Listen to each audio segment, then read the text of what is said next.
what I found. We're Sports Talk 1080. The team's Tuck and O'Neill got the football out. Go talk a little bit about Blake Bortles. I had, in my opinion, the pleasure to get to know the kid a lot when he was the quarterback at UCF.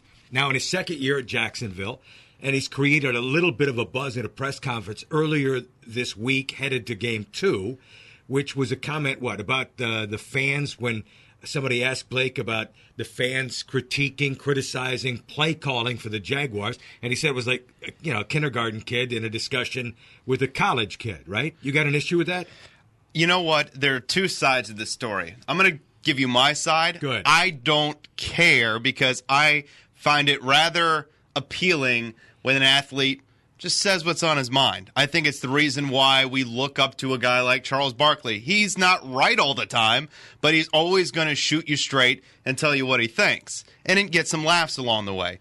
I think Bortles took that approach. I'm okay with it.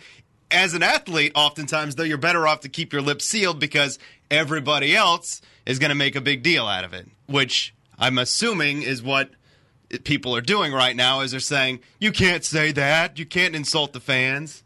Well, to me, it's not an insult. To me, it's just an honest response. Obviously, you can take his tone was nothing that would lead you to believe that he's an angry kid or that he's disgruntled with the fan base. He was sharing his opinion about things. And you know what? He's right. Let's be honest. I mean, come on. Honesty sometimes a painful accurate. way to go, isn't He's it? accurate. Here's the thing that separates response. It's W's and L's. And when you lose, and Jacksonville lost 13 times last year, he was a part of that, obviously. We all recall, and everybody's a critic of his quarterback play, the number of pick six this week against Miami. He had 2 of those last year against Miami that went the other way. And what happened this year?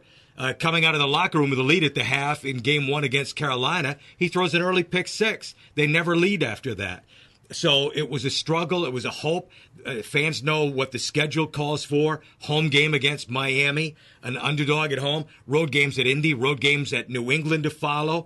And they're hoping for better results. And a home loss to start the season is not helping that. No, I mean, insulting fans is not the greatest idea. Like I said, I'm okay with it. And like you said, it's being honest, but sometimes the truth hurts. And, if he throws a pick six, don't be surprised if some of those fans are booing him, sure. And he can't be surprised by that. That's the deal. If you're going to say it, then you got to be able to deal with the consequences if they come. My last opinion on this, to me, it's not an insult. To me, he's sharing what Come he believes. on, Chair. What? He said you guys aren't on my level to critique me, is what he said.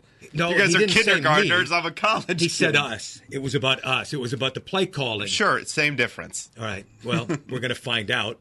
You can stop the cat calls with a W at home against Miami. You can do that. Week, right? You can do that. Yeah. We're Tuck and O'Neill. We'll talk about it. Weekdays 3 to 6. Sports Talk 1080. The Team Orlando.